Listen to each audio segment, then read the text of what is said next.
and welcome back to yet another episode of On the Grid Podcast. We're on episode 9 this week, and once again we are without a race. Our second week without a race. Next weekend will be finally the Azerbaijan Grand Prix, but in the meantime, we're doing another ranking.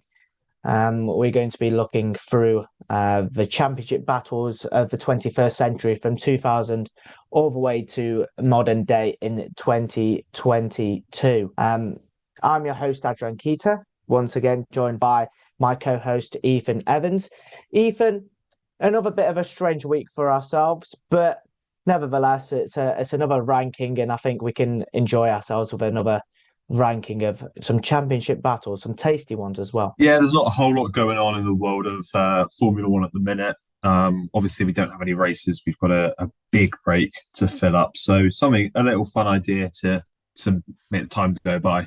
Just to touch upon some news, of course, the only bit of news that I've kind of looked at in the Formula One world, obviously Ferrari tried to appeal Carlos Sainz's 5-second time penalty in Australia to get his 4th place reverted. Unsuccessful. I wasn't expecting anything else. If they did it straight off the bat, then maybe they could have clinched at some straws.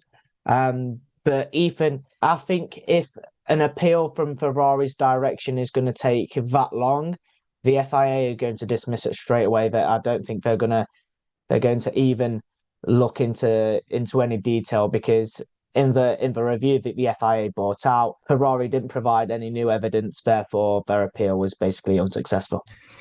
Yeah, it's a weird one because you have to submit new evidence. You can't just appeal the decision. I don't know why Ferrari took so long. Maybe they have like a statute of limitations. Maybe it's like a week, where they have a week to appeal the result, and then so they took all the time they could to accumulate as much evidence as they could. But unfortunately, it's one of those things where I don't think anybody with any sense of logic agrees that it should be a penalty. But because they haven't got new evidence, there's no way of overturning it. It's just a wrong decision, which doesn't make any sense. But this is how the FIA operate. Unfortunately, it is. But that's the only bit of news for this week, guys. Hopefully, we'll bring some more news for you next week ahead of the race weekend.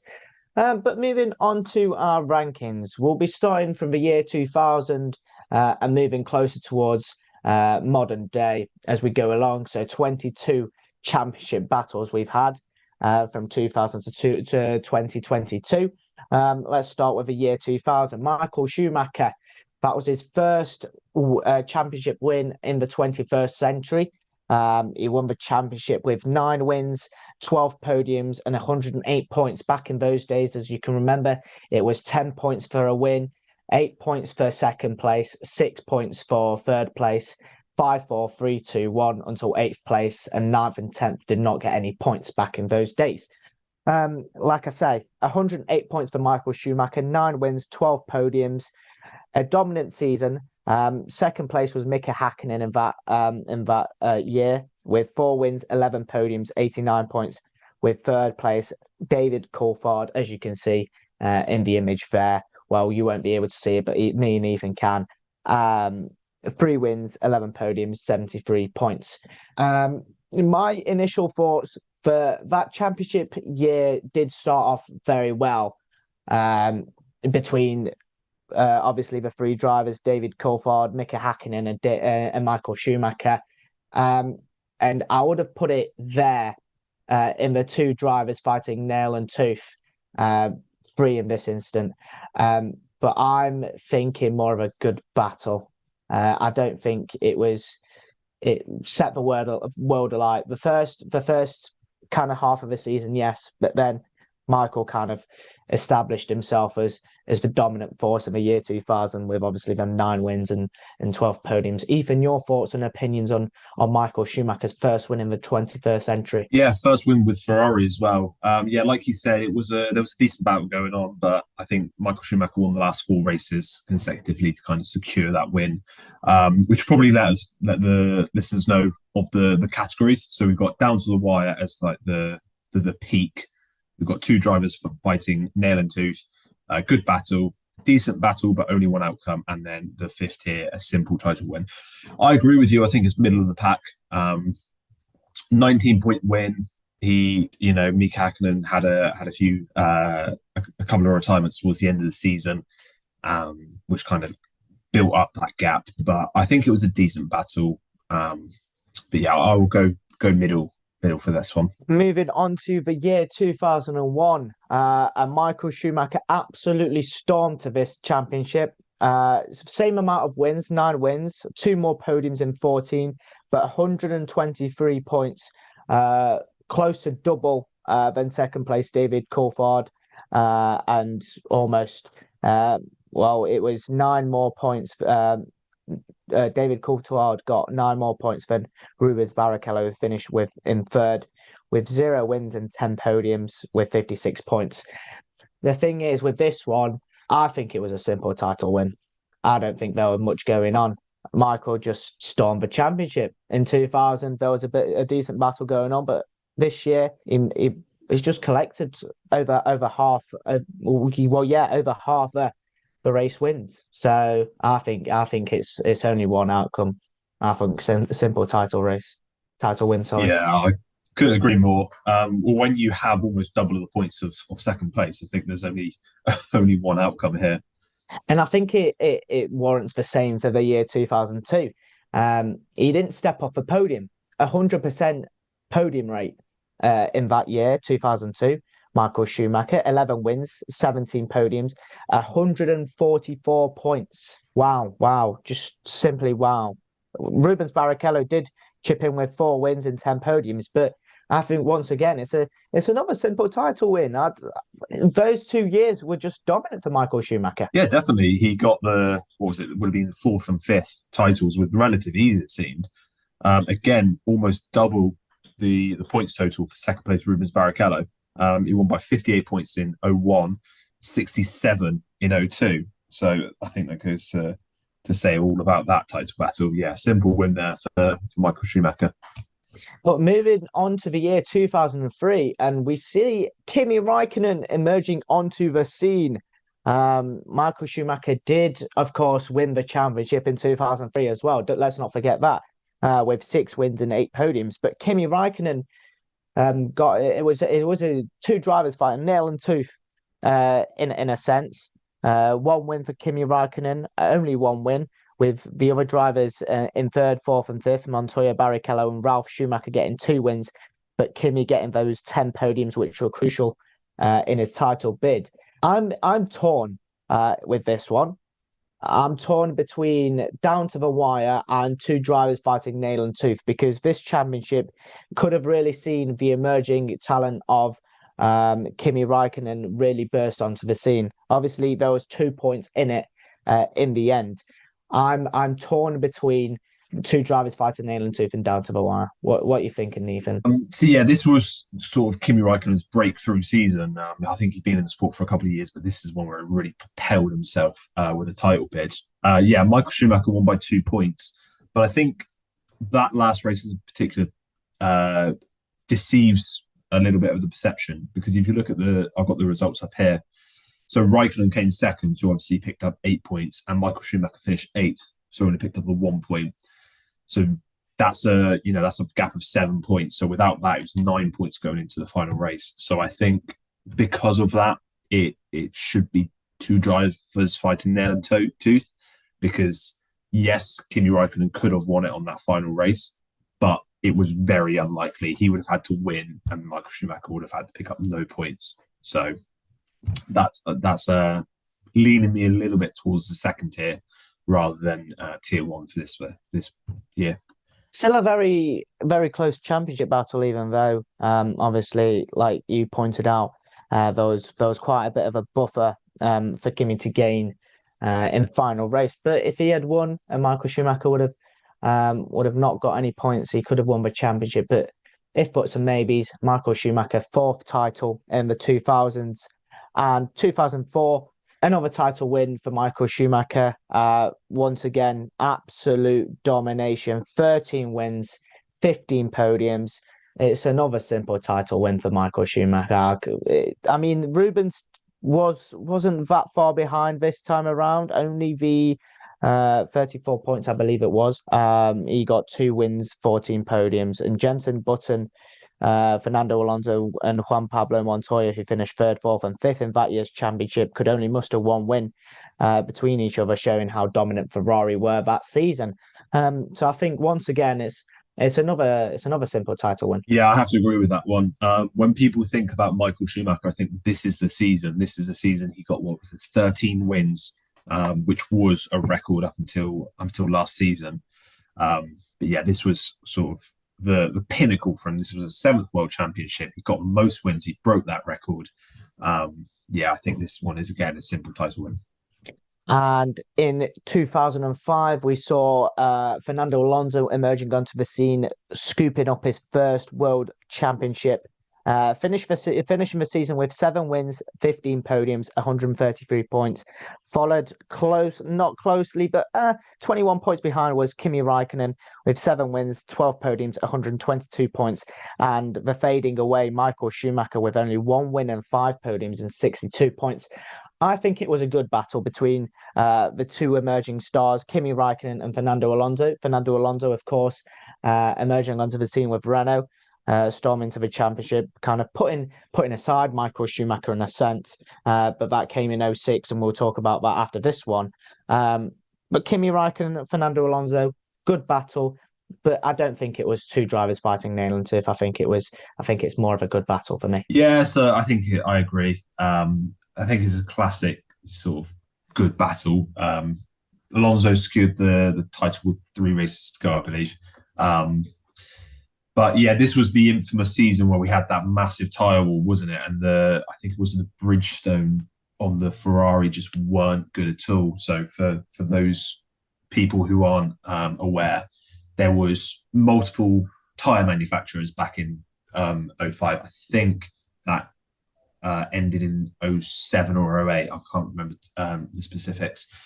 But yeah, this was when the Bridgestone on the Ferraris were just awful. And I think it was a Michelin for the rest of the field, essentially, were much better. Michael Schumacher could only pick up 1 win, which was the infamous 2005 US Grand Prix, where only 6 cars started. But yeah, this was a good season, a great season for obviously Alonso and Raikkonen. They made the most of it. They had a good title battle, but Alonso, the breakthrough star this season, picked up his first title win, which I think made him the youngest world champion ever. Am I right with that? I think at that point, yes. At that point, yes, it was. Yeah. So the Fernando Alonso, the young star, the young rising star in 2005, picked it up in 2006 as well. He picked up a championship with 7 wins, 14 podiums, 134 points, with Michael Schumacher finishing second with 7 wins, 12 podiums, 121 points, and Felipe Massa in third with 2 wins, 7 podiums, and 80 points. I think this is 2 drivers fighting nail and tooth. I think this is our B category, shall we say. I think this was where Michael Schumacher kind of wanted a bit of retribution for 2005. He obviously did go his way with the tyres, etc. And 2006, he just wanted to bring that crown back to Ferrari. But unfortunately, he couldn't. Fernando Alonso was resilient and got a second world championship. 2 drivers fighting nail and tooth. And Fernando Alonso, the young Fernando Alonso back then, he still is very young. He's a young, promising star in the present day. But yeah, 2 drivers fighting nail and tooth for me on that one. Yeah, completely agree. This was Michael Schumacher's last season in his first spell in Formula One. Wanted to have one last hurrah, as you like, get that 8th World Championship. But Alonso held his nerve. He done what he needed to do, picked up a back-to-back World Championships. And I think 2007 is our first championship battle that we can officially put in down to the wire. 2007, Kimi Raikkonen, Lewis Hamilton, and Fernando Alonso. And you can even put Felipe Massa, even though he finished 4th with 94 points.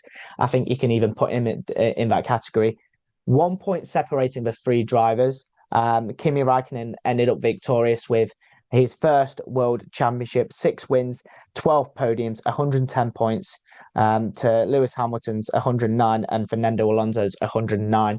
I think this was, for me, growing up, this was the title battle where I went, right, this is why I'm going to fall in love with this sport, especially with a three-way battle like we saw in 2007. The title battle that we saw there, very, very tasty. Kimi Raikkonen, the Iceman, did come out on top, and in a very, very, very dramatic championship battle. Yeah, well, we've spoken about emerging stars, and this season it was Lewis Hamilton, wasn't it?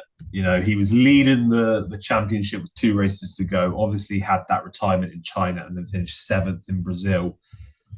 Missed out by a point in the end to Kimi Raikkonen. Even if he finished 1 place higher, so he finished 6th, got that 1 extra point, I think Kimi Raikkonen would have won on countback. I think he won more races that season, if I'm not mistaken. But yeah, this was a fantastic season. Maybe even the closest we've had, where you got 3 drivers separated by a point.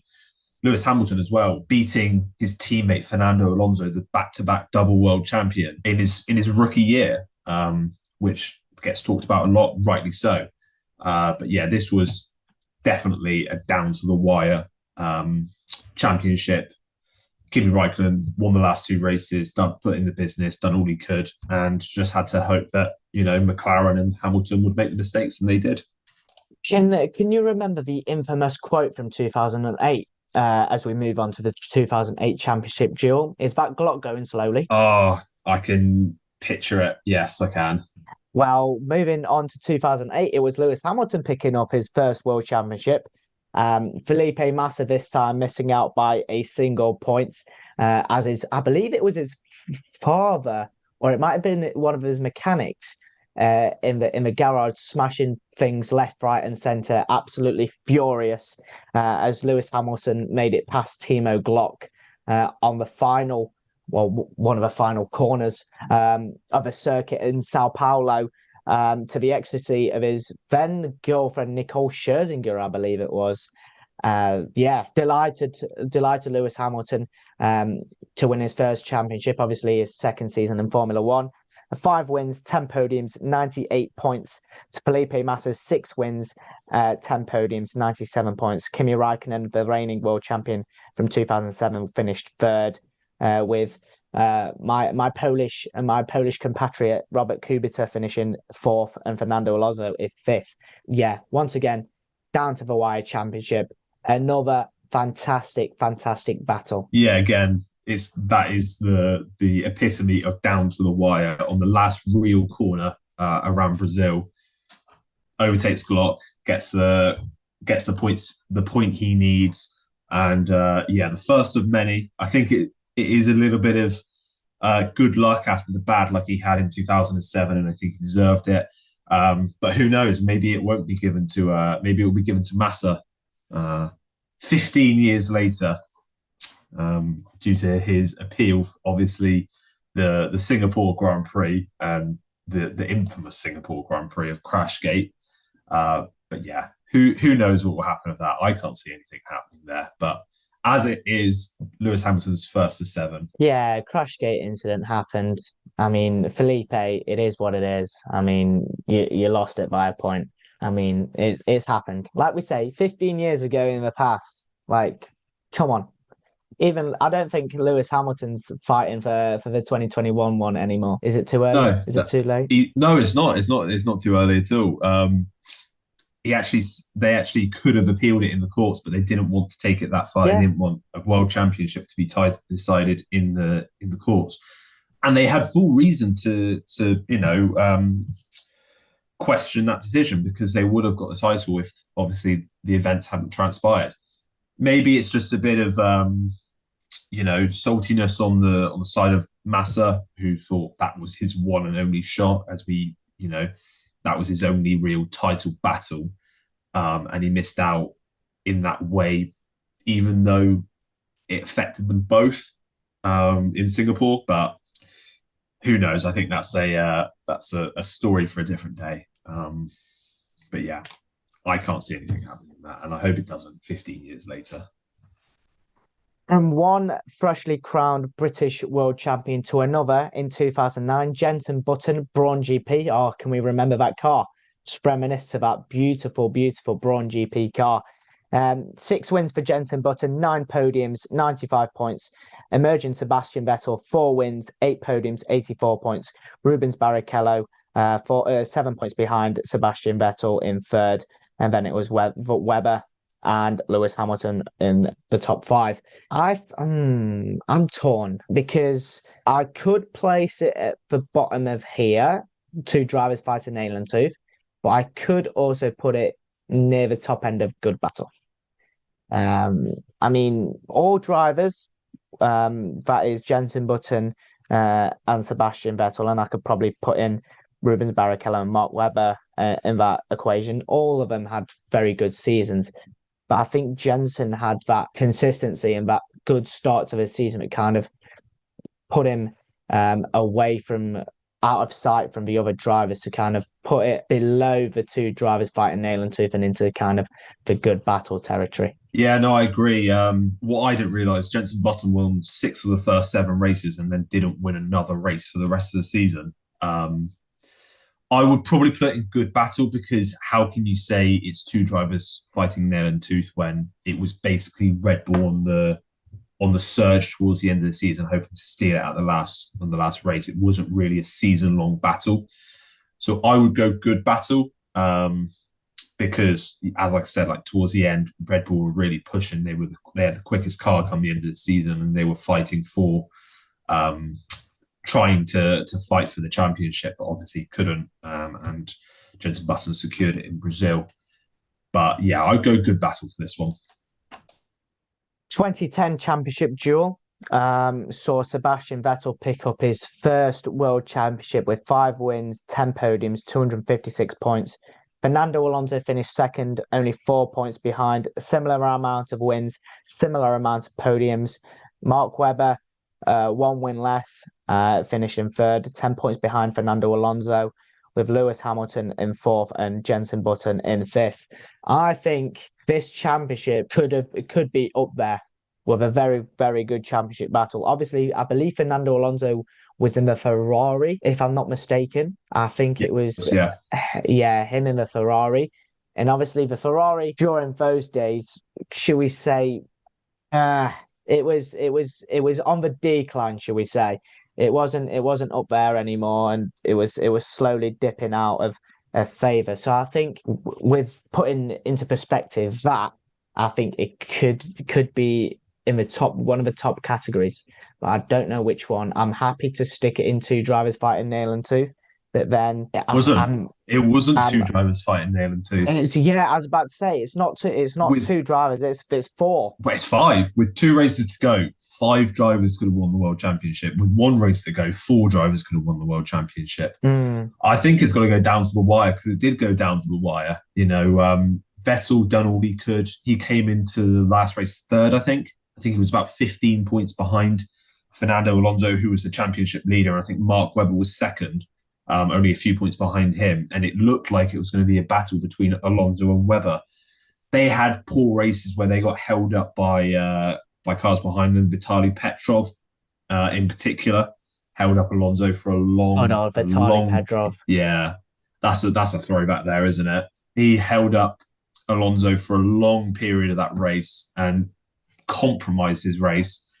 2 McLarens got rounded off the podium to hurt Webber and Alonso even more, and there was a big enough points deficit where, you know, Vettel ended up winning by 4 points for Fernando Alonso. So I think this has got to go down to the wire. I'd agree with you there. I think it was more down to the wire than 2 drivers, because I'm happy to move it more than 2 drivers, because in some respects it's more than 2 drivers battling for the championships. But moving on to 2011, and Sebastian Vettel just stormed it, 122 points ahead of Jenson Button in second. 11 wins, 17 podiums for Sebastian Vettel, 392 points. Button, like I said, in second, Webber in third, Alonso in fourth, and Lewis Hamilton in fifth. Simple title win. I don't think it's another German that we put into the category because it really, really was a simple title win.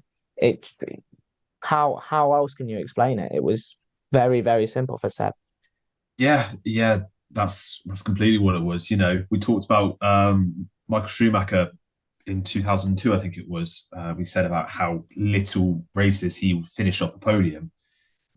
Vettel finished off the podium twice, and one of them was a retirement. I think it was a mechanical failure in Abu Dhabi.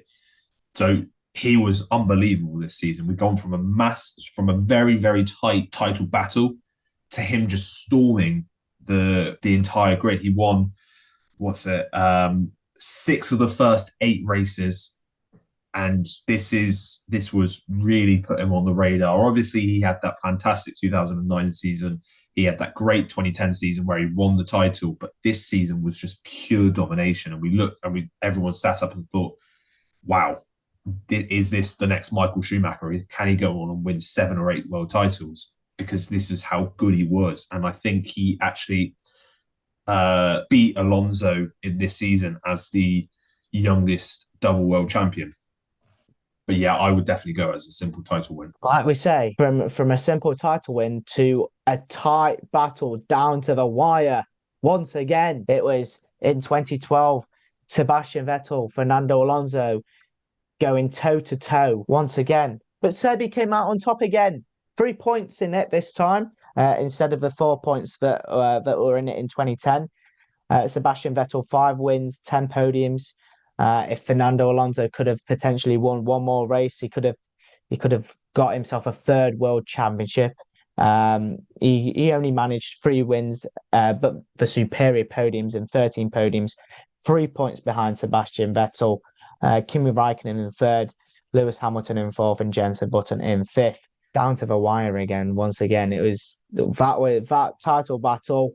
I believe it was it Interlagos, the infamous Fernando Alonso, where he's just staring into space, just thinking, what on earth has just happened? Yeah, that's probably one of the most rewatchable Formula One Grand Prix of all time. The 2012 title decider between 2 double world champions, Alonso and Vettel, looking for their 3rd title, and the way in which Vettel won it was unbelievable.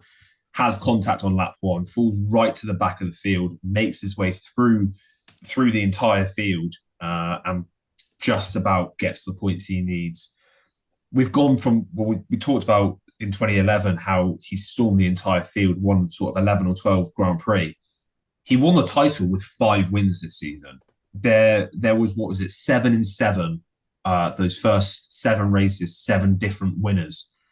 It was unbelievable, a great season, but in the end, Vettel coming out on top yet again. The 2013 championship battle consisted of Sebastian Vettel absolutely storming to the championship. 13 wins, 16 podiums, 397 points. Fernando Alonso in 2nd place with 2 wins, 9 podiums, 242 points. Over 150 points behind Sebastian Vettel. Another Sebastian Vettel title that gets put into a simple title win category. It was just too easy for him at this point. It was really, really simple. He cruised to his 4th championship, won it with ease, and he saw none of his competition in sight in the end. Yeah, absolutely dominant. I'm not sure what else to really say, to be honest, because it was probably the most dominant F1 season from an individual driver. 9 wins in the last 9 races. Unbelievable. He got 4 more at the start of the season. 155 points lead Sebastian Vettel had, which is just ridiculous. The next 2 championship battles were very interesting between the 2 Mercedes drivers of now Lewis Hamilton, who obviously moved from McLaren to Mercedes, and Nico Rosberg. Let's begin with 2014, where we saw Lewis Hamilton take another crown to his name, add another crown to his name. 11 wins, 16 podiums, 384 points for the season. Nico Rosberg finishing second with 5 wins, 15 podiums, 317 points. And then third place, Daniel Ricciardo in the Red Bull with 3 wins, 8 podiums, 238 points. We saw obviously Bottas in the Williams back then, his first team, appearing fourth, and then Sebastian Vettel in fifth. I think this one could be borderline of good battle, but I think it's more of decent battle, but only one outcome for Lewis Hamilton. Yeah, this is a tricky one. I think of all of them, I'd probably put this as one of the higher ones. Their first season is, going for a world championship, Lewis Hamilton and Nico Rosberg. I think the points gap is a bit misleading because obviously remember in Abu Dhabi in the final race of the season, we did have double points and obviously Hamilton won that race. Rosberg finished outside the points. So that makes it seem like there's a much bigger gap than there is. It was quite a tight season. But yeah, I think there was only going to be one winner, wasn't there? When it comes to that sort of cutting edge and that ability to be so consistent throughout a season, Rosberg hadn't really proved himself at that point. Whereas Hamilton had been there, done it. He's been in 3 world championship battles before that. So yeah, I think a decent battle, but only one outcome, which is actually the first one to go in that category. And then once again in 2015, we saw Lewis Hamilton pick up another crown. This time 10 wins, one less than the season prior to that one, but one more podium, 381 points compared to Nico Rosberg's 322 points, 6 wins, 15 podiums, with Sebastian Vettel finishing third with 3 wins, 13 podiums, and 278 wins. Once again, it's another hard one to classify because I wouldn't really say that it is down to decent battle. Mate, I'd probably put this as more of a good battle. This was kind of their, I believe, their second season together. Nico Rosberg and Lewis Hamilton, 2015, I believe it was. Yeah. Third season, but second championship battle. Yeah, second. Yeah, that's what I meant. Third season, but second championship battle. But I think this is a bit of a step above from the season before, potentially. Rosberg obviously got one more win. He obviously only got 5 more points, but let's not forget the double points rule that they had in Abu Dhabi, finished outside the points, etc., etc.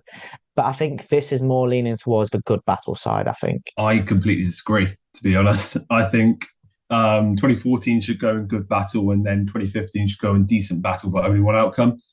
Like you said, Nico Rosberg won 6 races, but half of them come after Hamilton actually secured the title. He secured the title in America. And then the 3 races after that was the ones Rosberg won. So half of them were when there was nothing to play for Nico Rosberg. So I think 2014 should go in good battle and then 2015 should go down below into tier 4. That's just my opinion. We'll do roles reverse then. I've put the 2014 one in good battle and 2015 in decent battle, but one outcome. But then again, we can argue about it. Obviously, Rosberg did get the wins when it didn't matter, but that kind of followed into this next season where, Ethan, what happened? Rosberg got all of the luck in the world. I think it's fair to say. I think it's just it just happened for him this season. He had a great season, his best season in F1, but also coupled with the fact Hamilton had issue after issue after issue, and then still almost took it from him at the end there. But Rosberg came out on top in that championship battle in 2016 with 9 wins, 16 podiums. Lewis Hamilton in second place, 10 wins, 17 podiums, only 5 points in it. Where are we placing this battle? Because even though Lewis Hamilton had bad luck, even though he retired, the noticeable one in Malaysia especially, where his car just set alight and You can the no that just rings in my head from that from the championship lead, battle. from the lead as well. Yeah, that just rings in my head. It's surely going up in one of the top categories. I would say two drivers fighting nail and tooth because that's what they were. They're really going at it. This is where their relationship really soured. Up until that point, it seemed quite it was an intense battle between the two teammates, but it hadn't crossed the line. And multiple times that season, it crossed over the line. You think of Spain, where Rosberg ran Hamilton off of the track. Austria, where he forgot to turn. It did get a little bit ugly. And also Monaco qualifying as well, when Rosberg just parked his car. He was on provisional pole. He just parked his car because Hamilton I don't think Hamilton set in the greatest lap. So maybe he was a little bit further down the order. But this is where it kind of went a bit ugly. So I would go for two drivers fighting nail and tooth. I couldn't agree more with that one. But after that season, Nico Rosberg waved goodbye to Formula One. He was like, yeah, one title, I'm out. I'm out of here. It's done. And in 2017, we saw Lewis Hamilton back on the top step. Coincidentally, Ferrari were kind of back on a resurgence, but Lewis Hamilton dominated that season. 9 wins, 13 podiums. Sebastian Vettel coming in second, I believe. I've got jotted down 5 wins on the season. 13 podiums, 317 points. I think it could have been closer, but I'd put it down as a good battle. I think the next one, once again, in 2018 is also on the edge as well of a top category. But Ferrari just lacked that consistency and they just couldn't get over the line. I'm getting frustrated here, even though it's not a race review or anything. It's looking at the past.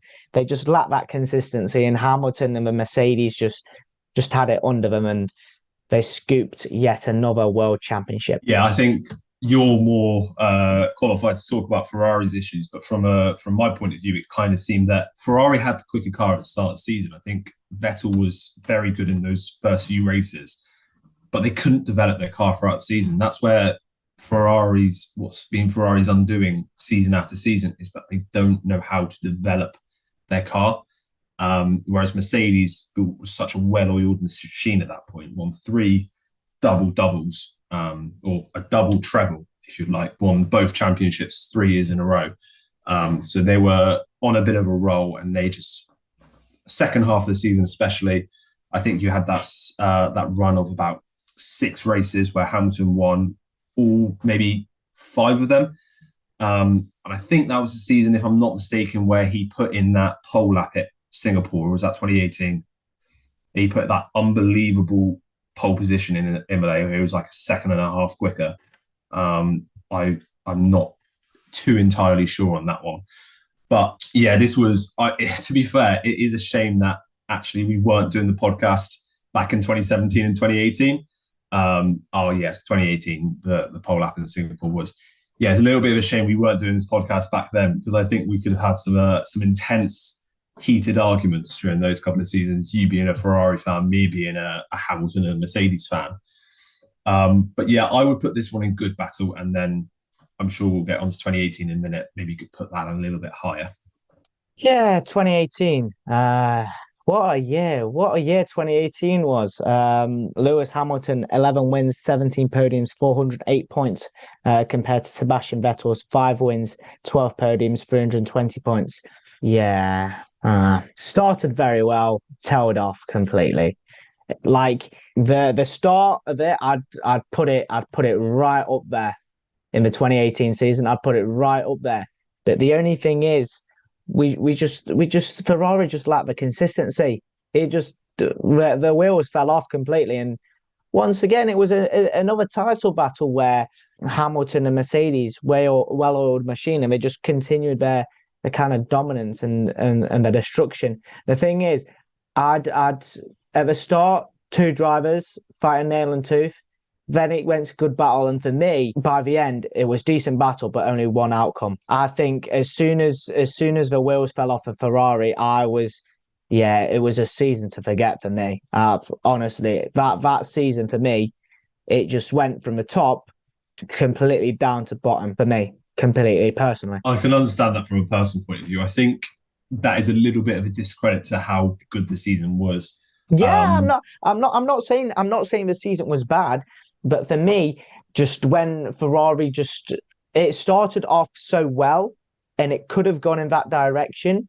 But the thing is, it just kind of went, the roller coaster went up and it just kind of went down. And it just, as soon as Lewis Hamilton got those wins and kind of tumbled a string of results together, there was only one outcome for me. Yeah, because I think we know where that peak of that roller coaster is for Ferrari. Would be the German Grand Prix, where Let's not talk about it.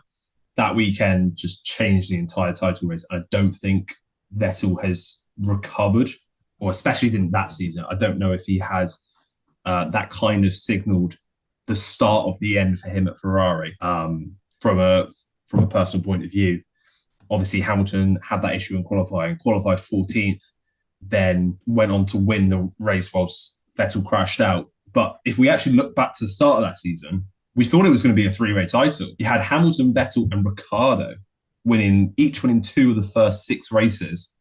And we thought this is going to be a fantastic season. Obviously, Ricciardo had a lot of issues later on in the season and wasn't actually able to pick up another podium. The only podiums he got that season were those 2 wins. But if from the first half of the season, which I think the halfway point was actually Silverstone, so the race before Germany, Hamilton only got 3 wins.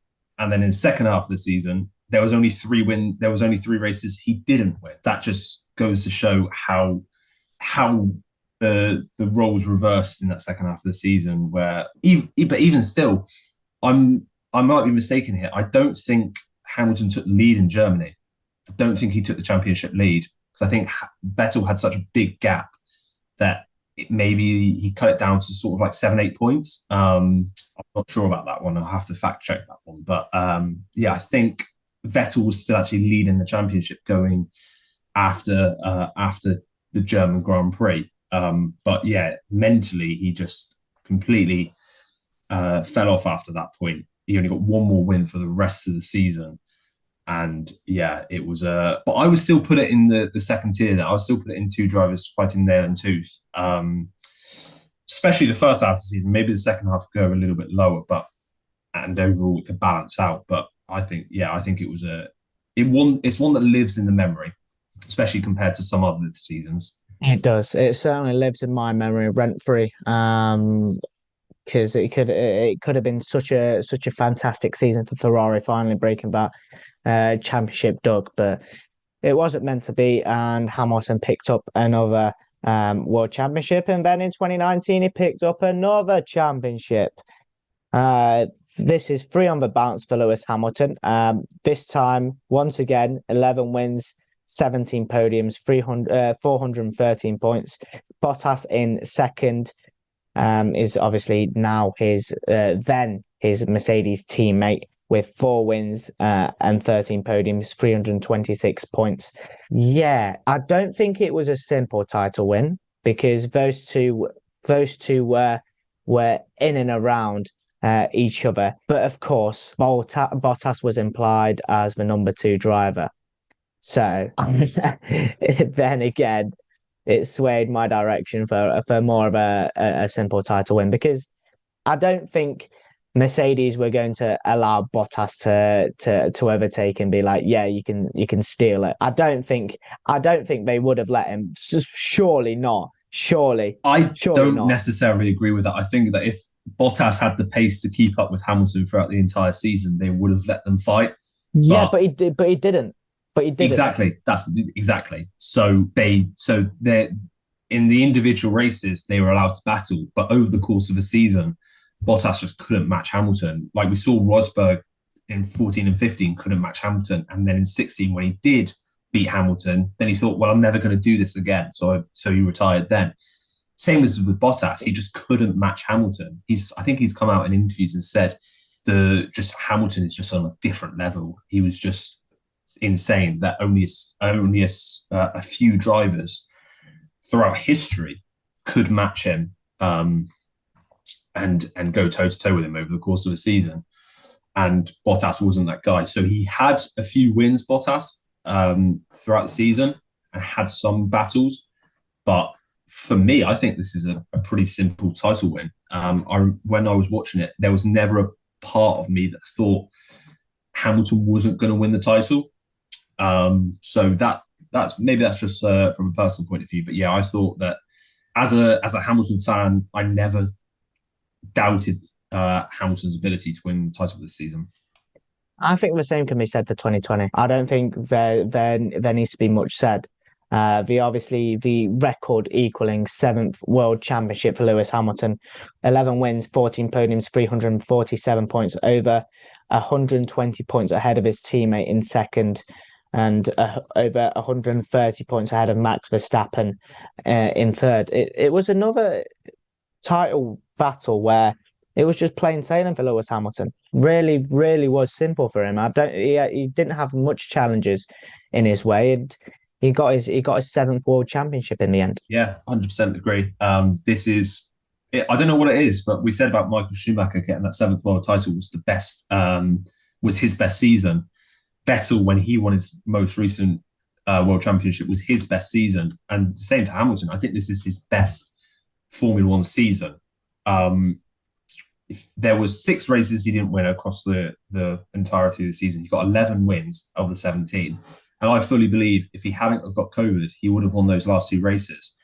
Maybe it was a little bit soon for him in Abu Dhabi to be back in that car, and that's what cost him, and that's why he didn't fight for the win and get that 12th and 13th win in those last 2 races. But it did mean we got to see George Russell in a Mercedes. So, there's positives and negatives to take. But yeah, this was Hamilton's best season in F1 for me, and his best title win.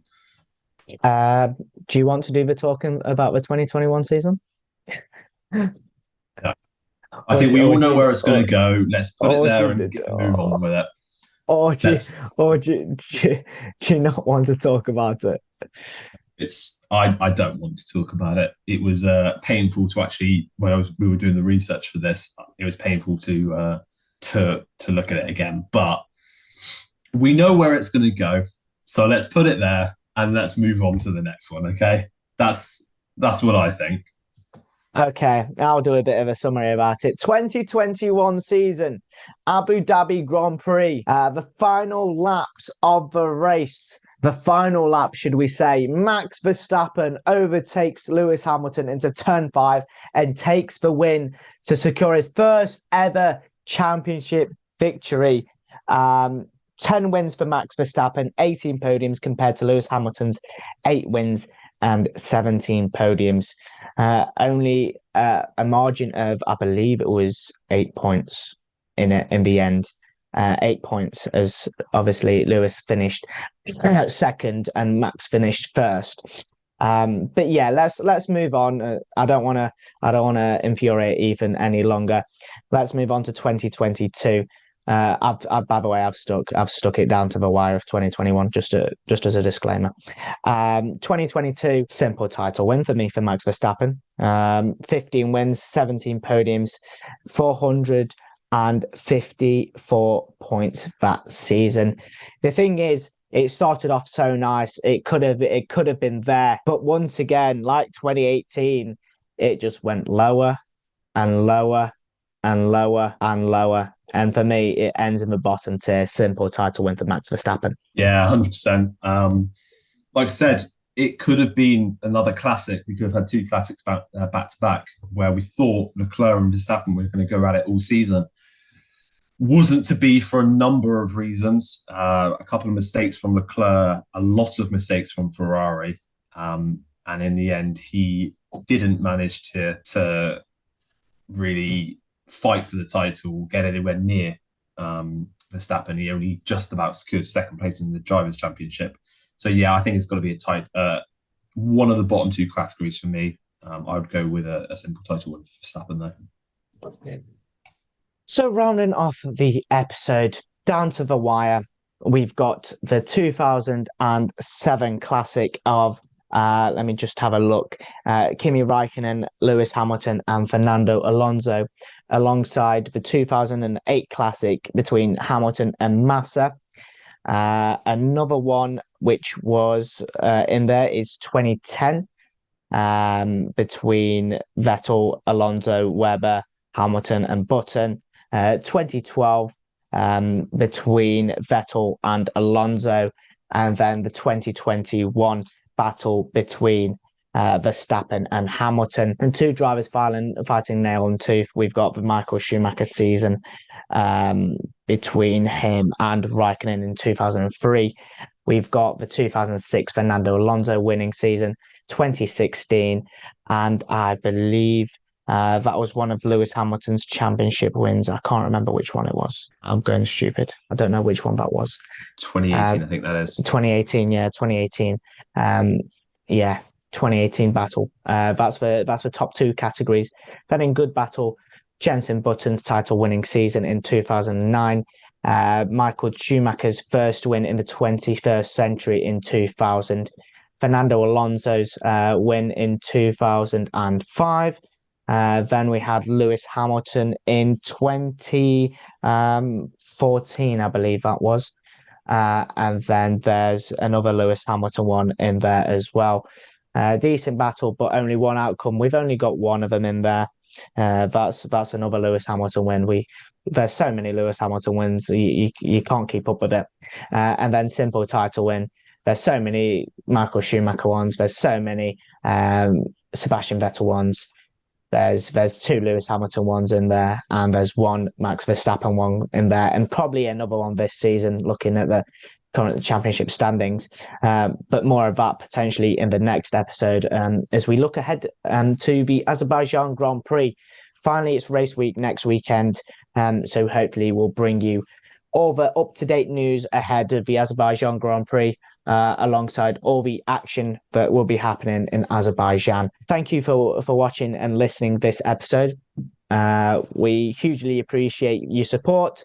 We'll obviously be back next week, looking ahead of Baku and then the Azerbaijan Grand Prix. The sprint is back. Everything's back. Loads is happening. Thank you for listening, and goodbye.